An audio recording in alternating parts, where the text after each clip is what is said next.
तो नमस्ते दोस्तों, अभी मैं रिसेंटली विंध्याचल माता गई थी और वहाँ पे मेरे साथ क्या हुआ ये मैं आपको दिखाना चाहती हूँ। तो अभी कुछ दिनों पहले मैं नानी से मिलने बनारस गई थी। मेरी नानी बनारस में रहती हैं, तो उन्होंने मुझे कहा कि वो उनको विंध्याचल माता के दर्शन करने के लिए जाना है। तो मैंने कहा ठीक है, मैं भी आई हूँ तो मैं भी दर्शन कर लेती हूँ। विंध्याचल माता शक्तिपीठ भी है और हमारे यहाँ से ज़्यादा दूर नहीं है, बनारस से करीब 3 घंटे का रास्ता है। तो हम घर से निकल के स्टेशन आ गए थे। हमारे सबसे पास जो है वो बनारस स्टेशन है। यहाँ से हमारी ट्रेन 9:30 बजे की थी। हम घर से 8:30 बजे निकल चुके थे और 9 बजे स्टेशन पे पहुँच भी गए थे। हमारा रात में ही प्लान बन गया था, तो हमने रात में ही टिकट काट ली थी अपनी। और हमारी जो ट्रेन थी वो 6 नंबर प्लेटफ़ॉर्म से थी और हमने 8 नंबर से एंट्री ली थी। तो अभी बस हमें जल्दी-जल्दी अपने ट्रेन में जाना था और नानी का तो एक ही काम होता है ट्रेन में जाते ही सो जाना। तो बस अभी हमें नींद पूरी करने में लग गई थी और मैं ट्रेन से बाहर के नज़ारे देख रही थी। ट्रेन टाइम पर थी, इसीलिए इसने हमें विंध्याचल एग्ज़ैक्ट 12 बजे उतार दिया। अब विंध्याचल स्टेशन उतरने के बाद हमें मंदिर जाने के लिए ऑटो लेना होता है। ऑटो में करीब 20 रुपए पर पर्सन का किराया होता है और मेरी नानी बहुत ज़्यादा खुश थी क्योंकि उनको बहुत दिन से माता के दर्शन करने के लिए उनको आना था। ऑटो आपको विंध्याचल माता मंदिर के बिल्कुल गेट पर उतारेगा। वहाँ से आपको गंगा स्नान करने के लिए आगे जाना होगा और वापस स्नान करने के बाद आपको मंदिर के गेट पे आना होगा। और ये है विंध्याचल की मंदिर का मार्केट। यहीं से शुरू हो गया था, तो हमें पता चल गया कि मंदिर पास ही है। और ये रहा माँ विंध्याचल माता का मंदिर।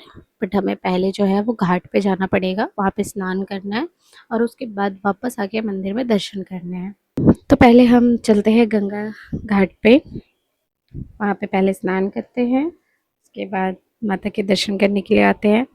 यहाँ पे भी रास्ते मुझे बिल्कुल बनारस की तरह लगे। छोटी-छोटी सी गलियाँ थी, पर बहुत सुकून था। मतलब शहर से दूर, कोई हल्ला नहीं, कोई कुछ नहीं।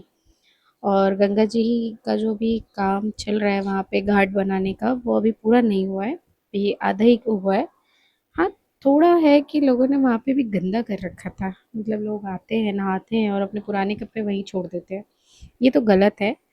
घाट बनने के बाद घाट और भी बहुत ज़्यादा सुंदर लगेंगे, बस लोग इसको साफ रखें क्योंकि बहुत गंदगी कर रखी थी लोगों ने घाट पे। बट अब क्या कह सकते हैं लोगों को, मेरे सामने भी बहुत लोगों ने गंदगी फैलाई थी। तो अभी नानी नहा रही हैं और मैं वेट कर रही हूँ, उनके नहाने के बाद मैं जाऊँगी। मेरे पास कोई तीसरा कैमरामैन नहीं था, तो इसलिए मुझे ही रिकॉर्ड करना पड़ता है। अब मैं और नानी दोनों ही नहा कर रेडी हो गए हैं मंदिर जाने के लिए। अब यहाँ से थोड़ा सा दूर है मंदिर का गेट, वहाँ जाएंगे, प्रसाद लेंगे और फिर आगे बढ़ेंगे।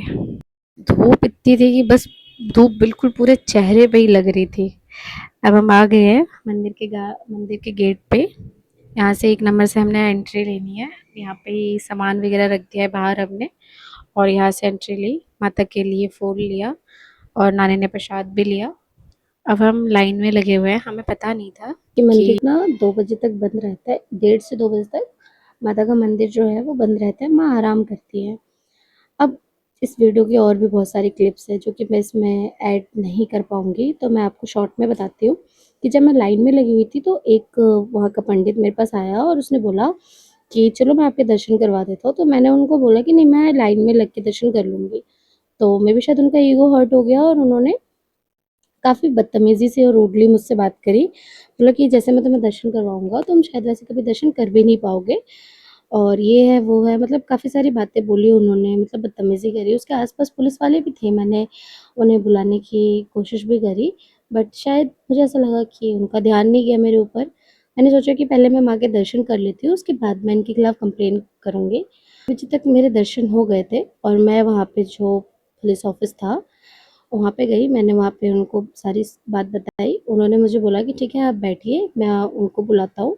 अब उसको शायद पता चल गया था कि मैंने उसके खिलाफ़ कंप्लेन करने के लिए आई हूँ, तो वो मंदिर से गायब हो गया। और जब उसके मतलब आस जान पहचान वालों को कॉल किया पुलिस वालों ने, तो उसका भाई वकील लेके आ गया मुझसे बोलने के लिए कि वो पागल है, मेंटल है और उसने ऐसे तुमसे बदतमीज़ी कर ली, उसको माफ़ कर दो, ये है, वो है।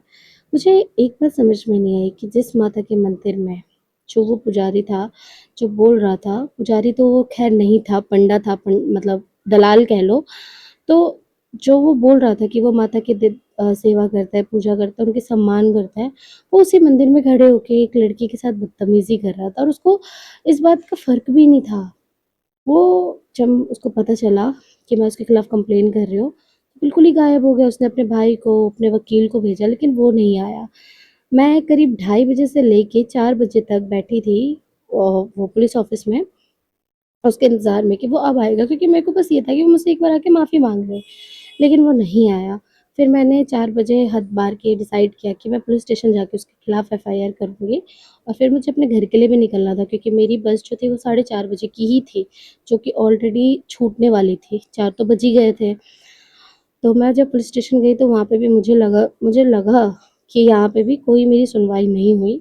मैं सच बता रही हूँ। मतलब बस, अब मैं सारी स्टोरी तो नहीं बता सकती, बट हाँ, कि वहाँ पे भी कोई सुनवाई नहीं हुई। और वहाँ पे एक लेडी पुलिस थी, उन्होंने मुझे बताया कि वहाँ पे सुनवाई क्यों नहीं होती है, और उसके बाद उन्होंने मेरी रिपोर्ट लिखी और उन्होंने मुझे बोला भी कि उस बंदे को वो पकड़ेंगे और उसको जॉब से भी निकालेंगे।